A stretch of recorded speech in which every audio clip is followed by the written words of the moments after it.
ओम शांति। आज के सत्र में हम जानेंगे कि ज्योति स्वरूप परमात्मा निराकार शिव, जिनको अपना शरीर नहीं, वो अपना कर्तव्य कैसे करते होंगे। क्योंकि कहा गया है, ऊंचा तेरा नाम, ऊंचा तेरा धाम और ऊंचा तेरा काम। ऊंचा नाम हमने शिव जाना, ऊंचा धाम हमने परम धाम जाना। अब ऊंचा उनका कार्य क्या है? परमात्मा का कार्य है स्थापना, पालना और विनाश। ये परमात्मा के दिव्य कर्तव्य हैं जो परमात्मा करते हैं, लेकिन ये किसी के द्वारा कराते हैं, क्योंकि खुद तो वो निराकार हैं, ज्योति स्वरूप हैं। तो वो अपना कार्य 3 देवताओं के द्वारा कराते हैं, ब्रह्मा, विष्णु और शंकर। क्योंकि हम सभी कहते हैं सृष्टि का रचयिता कौन है? ब्रह्मा जी। सृष्टि का पालनहार विष्णु जी और सृष्टि का संहार करने वाले शंकर जी। लेकिन ये तीनों कार्य कराने वाला परमात्मा शिव है और इन तीनों देवताओं के द्वारा कराते हैं। तभी परमात्मा को त्रिमूर्ति भी कहा जाता है, क्योंकि इन तीनों के वो रचयिता हैं, इसलिए उनको त्रिमूर्ति कहा जाता है। अब परमात्मा तो गुप्त है, निराकार है, बिंदु है, हमें दिखाई नहीं देता, इसलिए हमने यही समझ लिया कि ये तीनों कार्य 3 देवताएं करते हैं। लेकिन ये तीनों कार्य परमात्मा कराते हैं। ब्रह्मा के द्वारा स्थापना किस चीज़ की? नई दुनिया की। इस सृष्टि की स्थापना ब्रह्मा के द्वारा कराते हैं। कैसे कराते हैं? परमात्मा शिव ब्रह्मा तन में प्रवेश होकर वो अपना कार्य करते हैं। जैसे गीता में एक श्लोक है कि मुझे एक साधारण तन में, मानवीय तन में आना पड़ता है और उस तन में मैं प्रवेश होकर सृष्टि की स्थापना करता हूँ। तो साधारण मानवीय तन में वो आते हैं और आकर के सतयुगी पावन दुनिया की स्थापना करते हैं। इसलिए कहा गया है ब्रह्मा ने संकल्प से सृष्टि रची, लेकिन वास्तव में परमात्मा शिव ने उनके अंदर प्रवेश होकर फिर नई दुनिया की स्थापना की। अब हम जानेंगे ब्रह्मा जी कौन हैं, क्योंकि अभी तक जो हम ब्रह्मा देखते आए हैं और यहाँ जो हम ब्रह्मा देखते हैं, उन दोनों में हमें अंतर दिखाई दे रहा है। हमने वहाँ जो ब्रह्मा देखे तो कैसे देखे? 4 सिर वाले, 4 हाथ वाले, है ना, दाढ़ी मूंछों वाले। लेकिन यहाँ तो 4 सिर 4 हाथ वाला नहीं है। वास्तव में आप सभी देखो, सिर किसको दिखाते हैं? असुरों को दिखाते हैं, रावण को दिखाया है। लेकिन ब्रह्मा जी तो देवता थे, तो उनको सिर क्यों दिखाया? और सिर दिखाने का अर्थ होता है घमंड। जिसके अंदर घमंड होता है ना, अहंकार होता है, उसके लिए कहते हैं इसको तो जैसे कि 4 सिर लग गए, 10 सिर लग गए। लेकिन ब्रह्मा जी के अंदर तो घमंड था ही नहीं, अहंकार था ही नहीं, फिर उनको 4 सिर क्यों दिखाए? इसके पीछे आध्यात्मिक रहस्य ये है, परमात्मा शिव अपना ज्ञान चारों दिशाओं में फैलाते हैं। तो ज्ञान कैसे सुनाते हैं? मुख से ही सुनाते हैं ना, इसलिए उनको 4 मुख दे दिया है। फिर ब्रह्मा जी को जो चार हाथ दिखाए हैं, चार हाथ किसी को भी नहीं होते हैं, क्योंकि अगर चार हाथ दिखाए हैं तो चार पैर भी तो होना चाहिए। जिसने सृष्टि की स्थापना की उसको चार सिर चार हाथ अगर थे तो आज हम मनुष्यों को क्यों नहीं हैं? क्योंकि जैसा बाप होता है वैसे उसके बच्चे होते हैं। ब्रह्मा जी को चार हाथ दिखाए और चारों हाथों में चारों वेद पकड़ाए हैं, शास्त्र पकड़ाए हैं। क्यों पकड़ाए हैं?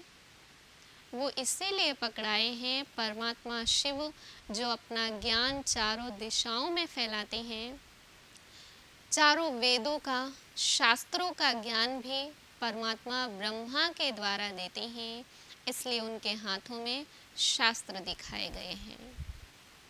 इसके साथ साथ ब्रह्मा को दाढ़ी मूछें भी दिखाई हैं और किसी को भी, माना किसी भी देवताओं को दाढ़ी मूछें नहीं दिखाते हैं।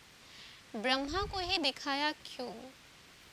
वो इसलिए दिखाया क्योंकि ब्रह्मा पहले ब्रह्मा नहीं थे। इसके पहले तो वो दादा लेखराज थे। ब्रह्मा नाम तो परमात्मा शिव ने दिया है और वो एक साधारण मनुष्य थे। ब्रह्मा बाद में बने हैं। इसके साथ साथ हम सभी देखते हैं, सभी देवताओं को तो युवावस्था में दिखाया है, लेकिन ब्रह्मा जी को वृद्ध अवस्था में दिखाया है। हमेशा बुजुर्ग दिखाया है। किसी भी देवताओं को बुजुर्ग नहीं दिखाया, ब्रह्मा को ही दिखाया। क्यों? वो इसलिए दिखाया क्योंकि परमात्मा शिव ब्रह्मा नाम तब देते हैं जब वो 60 वर्ष के हो जाते हैं और वो अपना आधार बनाते हैं परमात्मा शिव, इसलिए उनको एक नया नाम देते हैं, प्रजापिता ब्रह्मा। आज हम सभी सबके बचपन की कहानी जानते हैं, लेकिन क्या हमने कभी ब्रह्मा के बचपन की कहानी सुनी? नहीं सुनी, क्योंकि ब्रह्मा बचपन से ब्रह्मा नहीं था। वो तो जब बुजुर्ग हुए तो वो ब्रह्मा जी बने।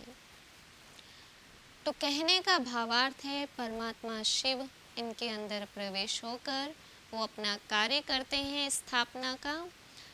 इसके साथ साथ विष्णु जी को हम क्या कहते हैं? सृष्टि का पालनहार।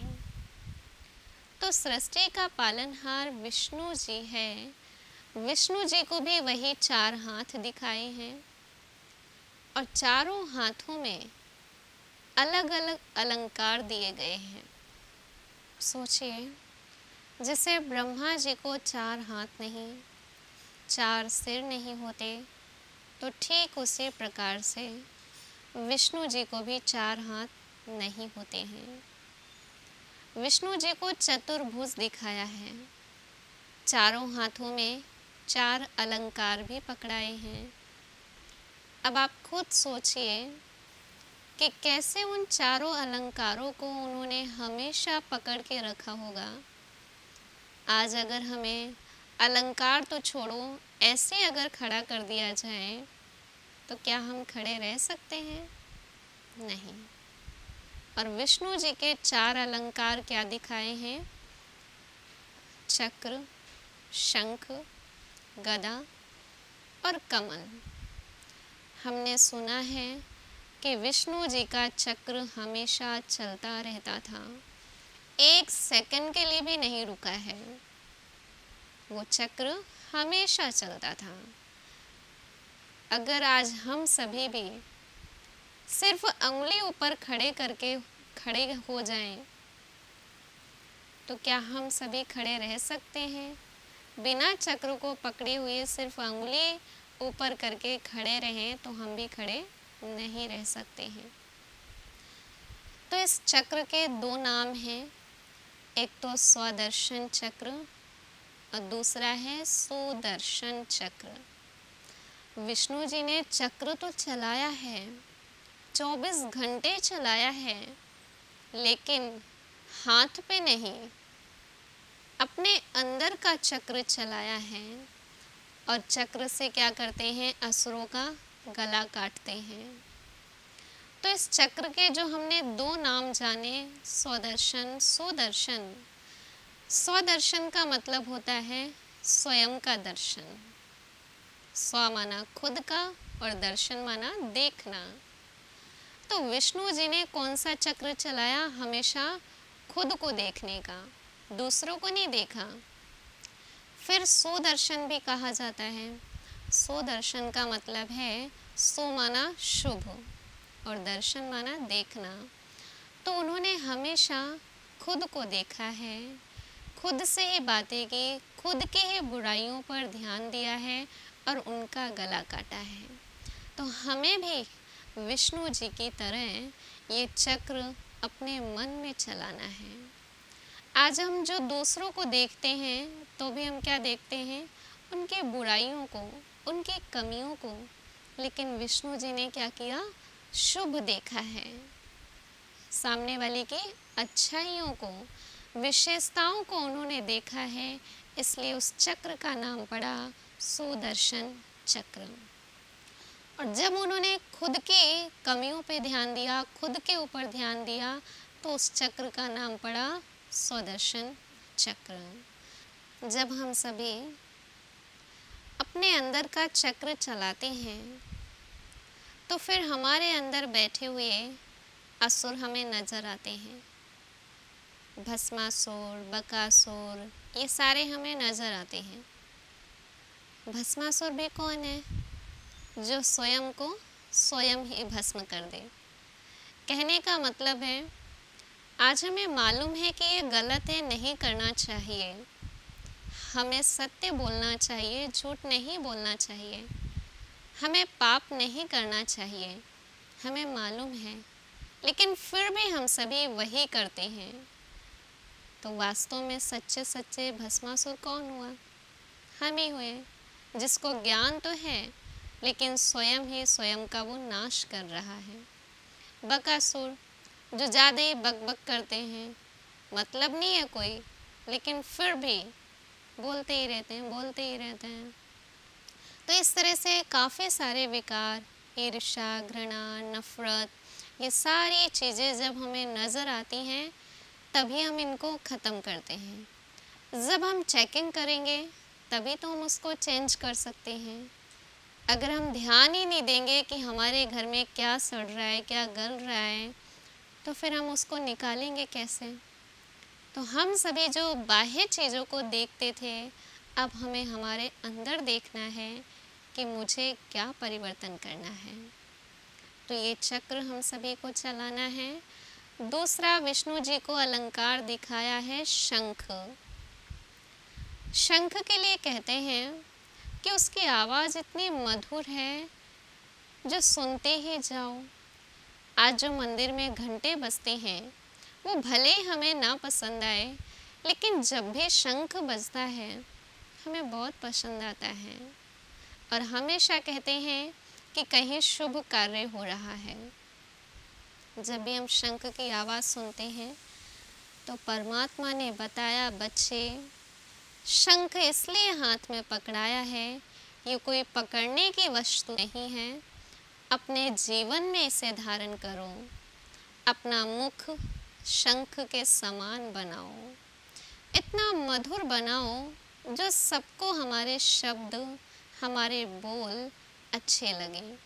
हमारे शब्दों के कारण, हमारी बातों के कारण कोई कान ना बंद कर ले, क्योंकि आज हम सभी बोलते ऐसे हैं जो सामने वाला सुनना ही नहीं चाहता है। तो शंख की तरह इतनी मीठी वाणी और इतने मीठे शब्द हों, क्योंकि आज लोग मीठा तो बोलते हैं लेकिन शब्द तो इतने खराब होते हैं जो सामने वाला परेशान ही हो जाता है, दुखी हो जाता है। तो वाणी के साथ साथ हमें हमारे शब्दों को और शब्दों के पीछे भाव को भी परिवर्तन करना है। तो शंख हाथ में नहीं बल्कि अपने जीवन में धारण करना है। इसके साथ साथ दिखाया है कमल का फूल। तीसरा अलंकार कमल का फूल। कहते हैं विष्णु जी हमेशा कमल का फूल पकड़ के रखते थे। अब आप सोचो क्या वो मुरझाएगा नहीं? तो परमात्मा ने बताया बच्चे, कमल पुष्प की तरह अपना जीवन बनाओ। ये कोई पकड़ने की वस्तु नहीं है। जैसे विष्णु जी ने भी अपना जीवन कमल पुष्प की तरह बनाया, ऐसे हम सभी को भी कमल पुष्प की तरह रहना है। कैसे? आज हम सभी देखते हैं कमल का फूल सभी को प्रिय है। क्यों? वो कीचड़ में है लेकिन फिर भी वो सभी को प्रिय है। क्योंकि इसलिए प्रिय है, वो कीचड़ से न्यारा है तो वो गंदगी में, लेकिन खुद के ऊपर गंदगी नहीं आने देता है। स्वयं का वो बचाव खुद करता है, इसलिए वो सभी को प्यारा है। जो न्यारा होगा कीचड़ से, गंदगी से, वो सर्व का प्यारा होता है। तो ठीक इसी प्रकार से हम सभी को भी इस कीचड़ की दुनिया से, इस भ्रष्टाचार की दुनिया से स्वयं को न्यारा बनाना है। जैसे हम सभी क्या कहते हैं, आज दुनिया का वातावरण ही भ्रष्टाचार का है, पापाचार का है, इसलिए हमें भी पाप करना पड़ता है। जब सभी झूठ बोलते हैं तो फिर हमें भी झूठ बोलना पड़ता है।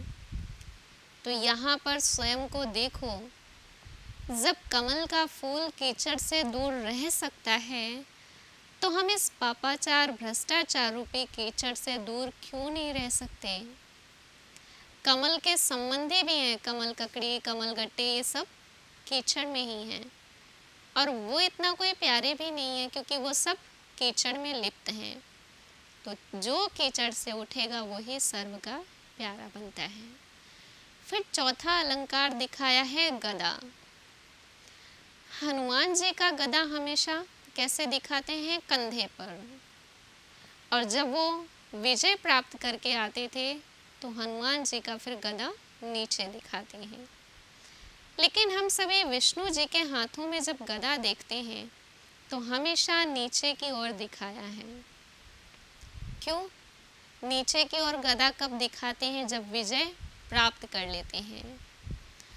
तो विष्णु जी ने स्वयं के ऊपर विजय प्राप्त की, स्वयं के वो राजा बने, स्वयं के वो पालनकर्ता बने, फिर उन्होंने सृष्टि की भी पालना की।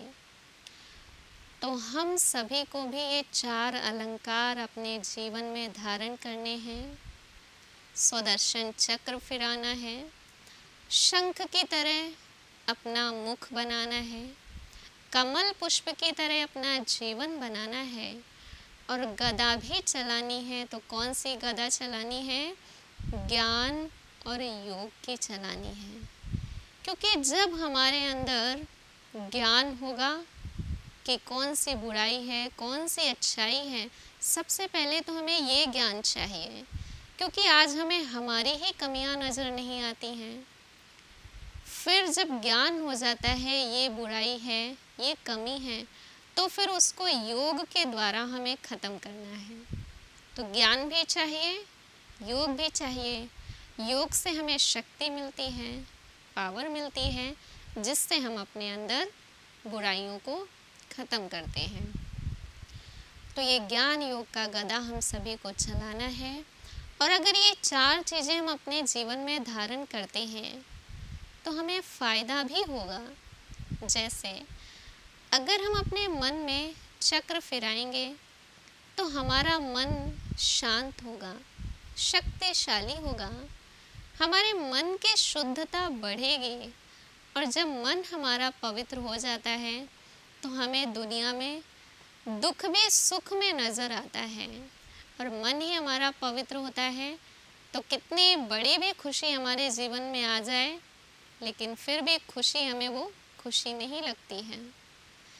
जब हम शंख की तरह अपना मुख बनाते हैं तो हमारे शब्दों में, हमारी वाणी में मधुरता आती है।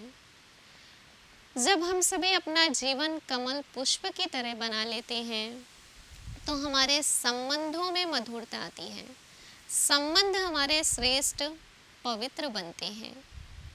फिर हम सभी अगर ज्ञान योग की गदा चलाते हैं तो हमारे कर्म श्रेष्ठ बनते हैं।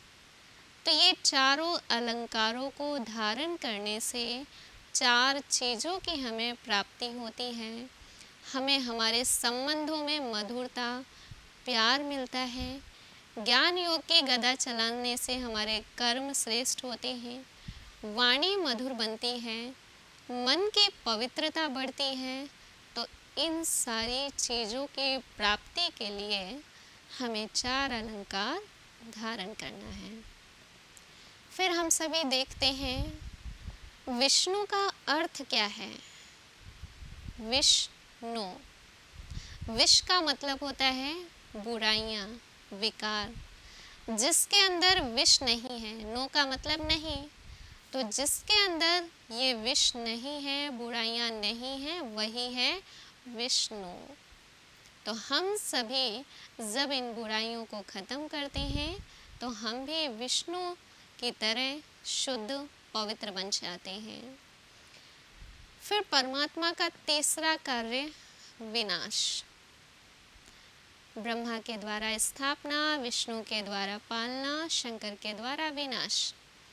तो हम सभी ने देखा ब्रह्मा जी को 4 सिर नहीं, विष्णु जी को 4 हाथ नहीं, बल्कि अंदर की चीज़ को प्रकट करने के लिए ये बाह्य चीज़ दिखाई है। जैसे आज हम सभी क्या बोलते हैं, अगर किसी को गुस्सा आ रहा होता है तो हम क्या कहते हैं, देखो इसका चेहरा कैसा लाल पीला हो रहा है गुस्से में। अब आप बताओ क्या उसका चेहरा लाल पीला होता है? नहीं। अगर हमें उसका चित्र बनाना हो एक गुस्सैल व्यक्ति का, तो हम सभी क्या करते हैं, उसके चेहरे पर लाल पीला कलर कर देते हैं। अब गुस्सा कहाँ आ रहा है? अंदर में आ रहा है। अंदर की चीज़ उसने चेहरे पर प्रकट की है। तो ठीक इसी प्रकार से ये सारी चीज़ें अंदर की हैं और उसको बाहर प्रकट किया है। तो शंकर जी के साथ भी यही है। जैसे ब्रह्मा को 4 सिर नहीं, विष्णु को 4 हाथ नहीं, तो शंकर जी के लिए फिर क्या कहते हैं, तीसरी आँख। जब तीसरी आँख खुलती है तो सृष्टि का संहार हो जाता है, ये सृष्टि खत्म हो जाती है। अब आप सभी खुद ही सोचिए, शंकर जी देवता हैं और देवताएं अगर ये कार्य करेंगे फिर तो वो तो हिंसक कहलाएंगे, और देवताओं को कहा गया है अहिंसक। तो शंकर जी को तीसरी आँख वास्तव में नहीं होती है। तीसरी आँख का मतलब है, तीसरा नेत्र का मतलब है ज्ञान का नेत्र। शंकर जी का तीसरा नेत्र कहाँ दिखाया है? यहाँ दिखाया है। और हम सभी को क्या बताया गया, यहाँ क्या है? आत्मा। तो जब ज्ञान का तीसरा नेत्र खुलता है तो हम सभी अपने अंदर के बुराइयों को, विकारों को खत्म करते हैं, विनाश करते हैं। इसलिए शंकर को विनाशकारी कहा गया है। पुरानी दुनिया का विनाश और नई दुनिया की स्थापना। तो जब हम सभी अपने अपने अंदर के विकर्मों को, बुराइयों को ख़त्म कर देते हैं तो ये दुनिया भी क्या कहलाएगी? नई दुनिया, स्वर्ग कहलाएगी। दुनिया का विनाश करने के लिए आज साइंस वाले खुद ही तैयारी कर रहे हैं। इतने मिसाइल्स, इतने बॉम्ब्स बनाए हैं। किस लिए बनाए हैं? ख़त्म करने के लिए। शंकर जी को ज़रूरत ही नहीं है ख़त्म करने की। आज का मनुष्य स्वयं को मारने की तैयारी स्वयं ही कर रहा है। तो हमें तो विनाश करना है अपने अंदर की बुराइयों का। और जब तक ये हमारा तीसरा नेत्र नहीं खुलता है तब तक संहार नहीं होता है। कहा गया ना शंकर जी के लिए, जब तक तीसरा नेत्र नहीं खुलेगा तब तक विनाश नहीं होगा। तो हम हमारे अंदर की बुराइयों का विनाश भी कब करेंगे? जब हमारा भी ज्ञान का तीसरा नेत्र, दिव्य नेत्र, गुप्त नेत्र खुलता है तब। तो परमात्मा शिव आकर के हम सभी को ये तीसरा नेत्र देते हैं, और उस नेत्र को जब हम खोलते हैं तो हमें भी नज़र आता है सत्य क्या है और असत्य क्या है। तो परमात्मा के ये 3 कार्य हैं: स्थापना, पालना और विनाश।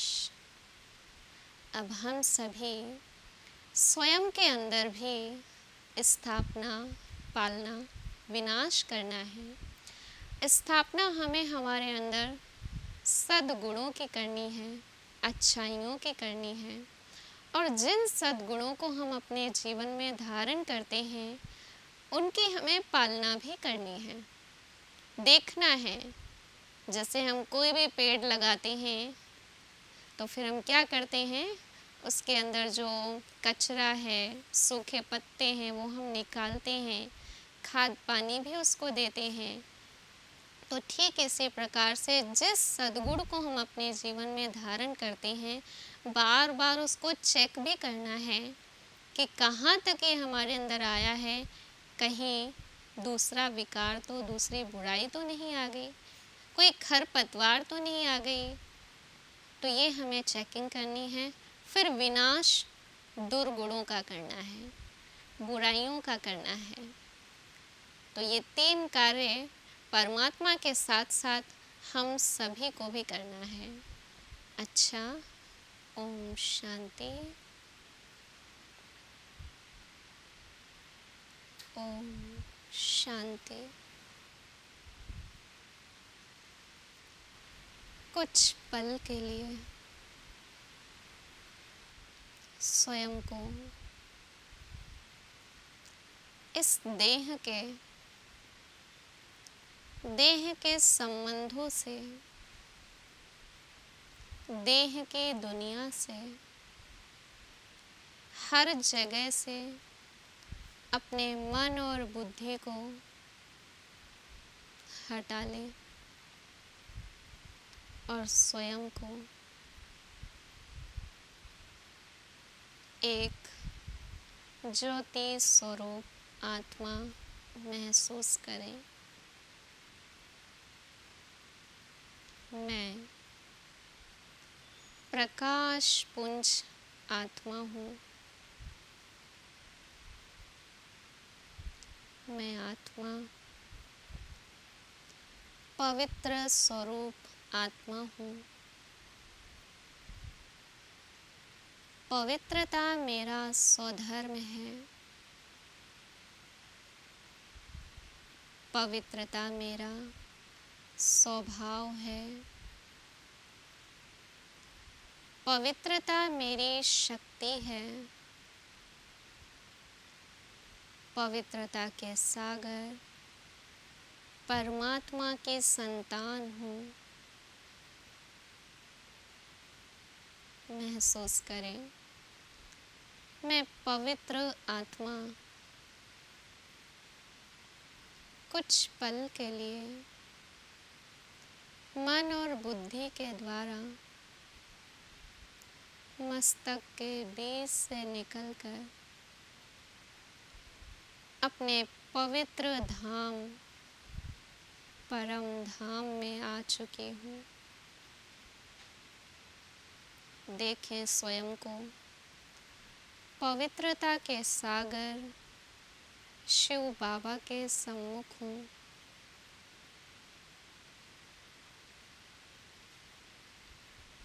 महसूस करें, पवित्रता के सागर शिव बाबा से पवित्रता की किरणें निकल कर मुझ आत्मा में समा रही हैं और धीरे धीरे मेरा मन पवित्र होता जा रहा है। मेरे मन से सारी नेगेटिविटी दूर होती जा रही है और मैं आत्मा प्योर बनती जा रही हूँ। अब मैं आत्मा पवित्रता से भरपूर होकर अपना कर्म करने के लिए परम धाम से नीचे की ओर उतर रही हूँ। धीरे धीरे इस देह में विराजमान हो जाती हूँ और परमात्मा से प्राप्त पवित्रता के वाइब्रेशन मेरे पूरे शरीर में समा रहे हैं और मेरा शरीर भी शुद्ध पवित्र बनता जा रहा है। और महसूस करें मेरे मस्तक से पवित्रता की किरणें पूरे घर में फैल रही हैं और मेरा घर भी शुद्ध पवित्र होता जा रहा है। मेरे घर से भी सारे दुख दर्द नकारात्मकता दूर होती जा रही है। अब मेरे घर में भी कोई भी अशुद्ध चीज प्रवेश नहीं कर सकती। मैं पवित्र, मेरा घर भी पवित्र है। ओम शांति, ओम शांति।